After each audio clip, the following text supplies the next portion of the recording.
اس میں آسانی مانگی جا رہی ہے وغیرہ وغیرہ، تو دعا مانگ رہے ہیں کہ اللہم اصلح لی دینی الذی هو عصمت امری، یا اللہ میرا دین سنوار دے، میرا دین سنوار دے کہ وہ تو میرے معاملے کی اصل بنیاد ہے، کہ میرا وجود ہی یہاں دین کے لیے ہے۔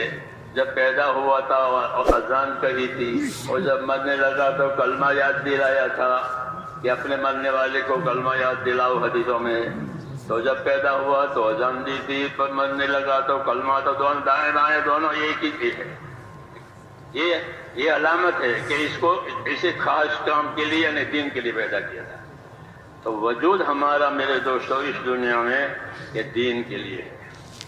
اللہم اصلح لی دینی، یا اللہ میرا دین سنوار دے کہ وہ تو میرے کام کی اصل بنیاد ہے، کہ میرا وجود اور میری صلاحیتیں اسی کے لیے ہے، کہ میرا وجود بھی دین کے لیے اور میری صلاحیتیں بھی دین کے لیے، جانی مالی ذہنی فکری جتنی صلاحیتیں ہیں وہ تمام صلاحیتوں کو دین پر لگانے کا حکم ہے، کہ کسی صلاحیت سے بے دینی کا ظہور نہ ہو، بلکہ تمام صلاحیتیں دین پر لگے۔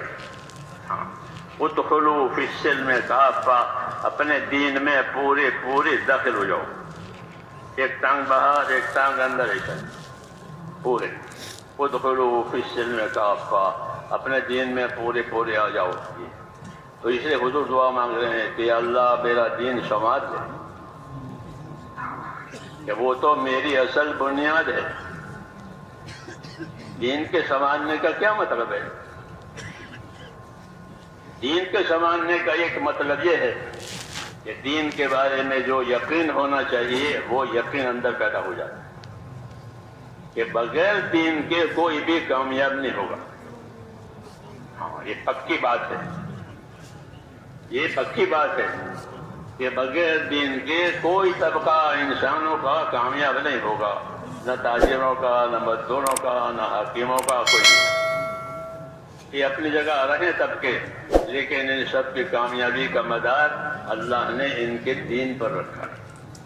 اس لیے کہا کہ ہمارا دین سنوار دے کہ وہ تو ہماری اصل بنیاد ہے، اصل بنیاد ہے نجات کے لیے بھی، اور اصل بنیاد ہے رہبری کے لیے بھی، کہ دین ہوگا تو آخرت میں نجات ہوگی، دین ہوگا تو یہاں صحیح رہبری ہوگی، حق کیا ہے، باطل کیا ہے، حلال کیا ہے، حرام کیا ہے، ظلم کیا ہے، انصاف کیا ہے، یہ دین بتائے گا، یہ دین بتائے گا کہ انصاف کیا ہے، ظلم کیا ہے، حق کیا ہے، باطل کیا ہے، سچ کیا ہے، جھوٹ کیا ہے۔ جس طرح روشنی میں ہر چیز کھل جاتی ہے، کہ کانٹا پڑا ہے، چابی پڑی ہے زمین پر، روشنی ہو گئی، تو کانٹے سے بچے گا اور چابی اٹھا لے گا، کام کی چیز ہے۔ تو ایک روشنی ہے، ایک رہبری ہے، اس لیے اس کا سنوارنا ضروری ہے کہ اپنا دین ہمارا سنور جائے۔ اور دین سنوارنے کا مطلب کہ اندر دلوں میں اللہ تعالیٰ سے صحیح تعلق ہو جائے۔ یہ ضروری ہے کہ ہمارا تعلق اللہ تعالیٰ سے صحیح ہو جائے۔ اللہ سے کیا تعلق کریں گے؟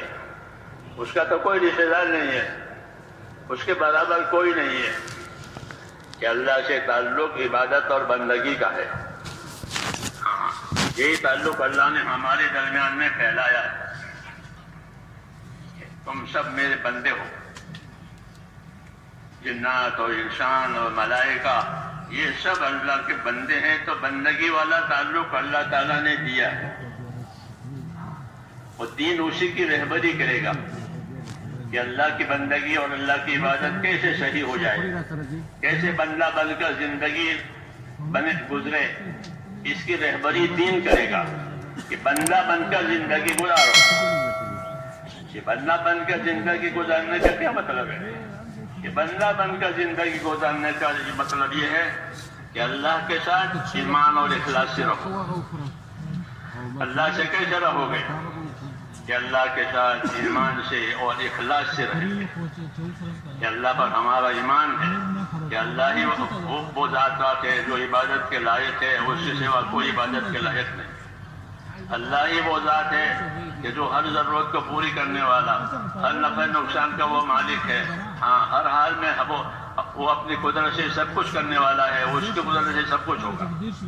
اللہ کے ساتھ معاملہ عبدیت کا، احتیاج اور محتاجی کا، ہاں اللہ کے ساتھ کہ ہم اللہ کی طرف محتاج ہیں اور ہم اللہ کے بندے ہیں، یہ تعلق پیدا کرنا ہے۔ جتنا اللہ کی طرف اپنی احتیاج بڑھے گی اتنی وہاں سے مدد آئے گی، جتنی احتیاج بڑھے گی اپنی حاجتیں اللہ کو بتائیں گے تو اتنی مدد ہوگی۔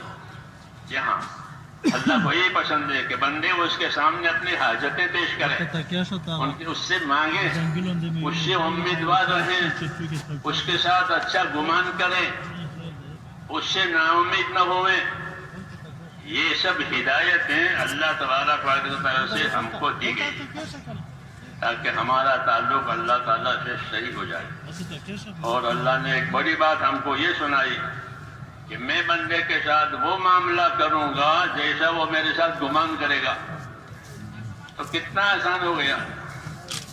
ہاں، اللہ کی تو شانیں ہیں، ان شانوں پر کون عبور کرے گا؟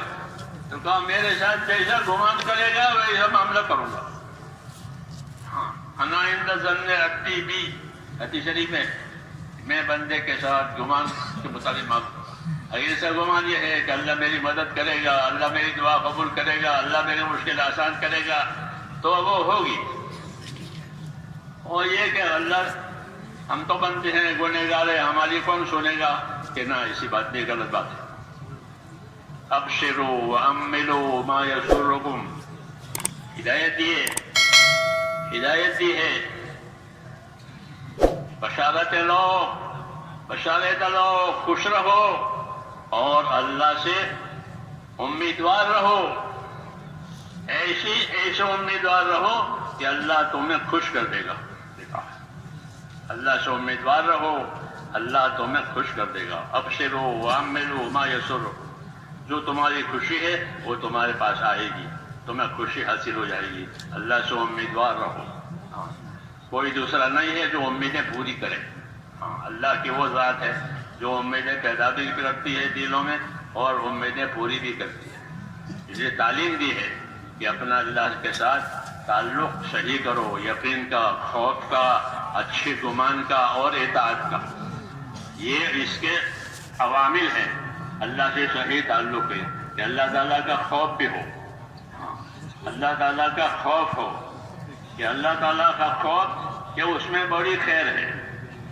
جو اللہ سے ڈرے گا وہ اللہ کی طرف چلے گا۔ یہ ہے اللہ کے خوف کی تاثیر الگ ہے۔ دنیا میں کسی مخلوق سے خوف ہو تو آدمی اس سے بھاگتا ہے، دور رہتا ہے۔ کہ شیر کا خوف ہے کہ سانپ کا خوف ہے تو اس سے دور ہو جائے گا، آدمی اپنے آپ کو بچائے گا۔ اور اللہ کا خوف کہ اللہ کے خوف میں یہ تاثیر ہے کہ جس کو اللہ کا خوف ہوگا وہ اللہ کی طرف جائے گا۔ کیوں کہ خوف کی چیزوں سے بچانے والا بھی وہی ہے اور نفع کی چیزیں دینے والا بھی وہی ہے، اور کوئی ہے نہیں کہا جاوے۔ حضور صلی اللہ علیہ وسلم کے بارے میں سنتے ہیں کہ ہوا میں تیزی آ جاتی تھی وغیرہ کوئی حالات ہوتے تو آپ فوراً اللہ کی طرف متوجہ ہو جاتے تھے، نماز میں مشغول ہو جاتے تھے، کیونکہ یہ سب چیزیں اللہ کی طرف سے آ رہی ہے، کسی اور طرف سے نہیں آ رہی ہے۔ اس لیے خوف کا پیدا ہونا، خوف کا بڑھنا، یہ تو ایمان کے بڑھنے کی نشانی ہے۔ ہاں، جب یہ خوف پیدا ہوگا تو اللہ کی طرف رجوع زیادہ ہوگا۔ خوف کی وجہ سے من خاف ادلج ومن ادلج بلغ المنزل، حدیث شریف میں کہ جو ڈرا وہ تو جلدی چلا۔ یہ ایک طبیعت انسانی بتائی ہے کہ کسی سے کا ڈر ہوتا ہے اس کے فوت ہونے کا تو آدمی جلدی جاتا ہے، بس نکل جائے گی، گاڑی نکل جائے گی، دواخانہ بند ہو جائے گا وغیرہ وغیرہ، ہوتا ہے نا، تو آدمی جلدی جاتا ہے۔ خوف کی کیفیت اللہ نے پیدا کی ہے اس لیے کہ مقصد کی طرف جلدی کریں۔ حکمتیں ہیں اللہ تعالیٰ کی، حکمتیں ہیں اللہ تعالیٰ کی کہ بندوں کے لیے خوف کو پیدا کیا کہ خوف ان کو مقصد کی طرف مددگار بنتا ہے۔ کہ ہاں، جو لاپرواہ ہوتا ہے، بے خوف ہوتا ہے، وہ محروم رہتا ہے۔ تو خوف میں حکمت ہے۔ خوف پاگل کرنے کے لیے نہیں ہے کہ ڈرتے ڈرتے پاگل ہو گیا، عقل کھوئی کہ نہ وہ خوف نہیں، بلکہ وہ خوف ہے کہ جو اللہ کے تعلقات کو صحیح کراوے، اللہ کے حقوق کی سمجھ دے. یہ تو اس لیے حضور صلی اللہ علیہ وسلم اللہ تعالیٰ سے خوف مانگتے تھے. وہ تو حضور صلی اللہ علیہ وسلم کے زندگی میں تو تھا ہی خوف، ہم کو سکھانے کے لیے کہ تم بھی اللہ تعالیٰ کا خوف مانگو. ہاں، ورنہ آپ صلی اللہ علیہ وسلم سب سے زیادہ اللہ سے ڈرنے والے تھے. یہ آپ نے اپنے بارے میں خود بتایا ہے، انی لاخشاکم واتقاکم للہ، کہ میں تم میں سب سے زیادہ اللہ سے ڈرنے والا ہوں، اور میں تم میں سب سے زیادہ اس کی ناراضگی سے بچنے والا ہوں. یہ تعارف کرایا ہے اور اس میں دعوت ہے. یہ تعریف نہیں ہے بلکہ تعارف کرایا ہے اپنی حیثیت کا، اپنے منصب کا، کہ میں تم میں سب سے زیادہ اللہ سے ڈرنے والا ہوں، اور میں تم میں سب سے زیادہ اس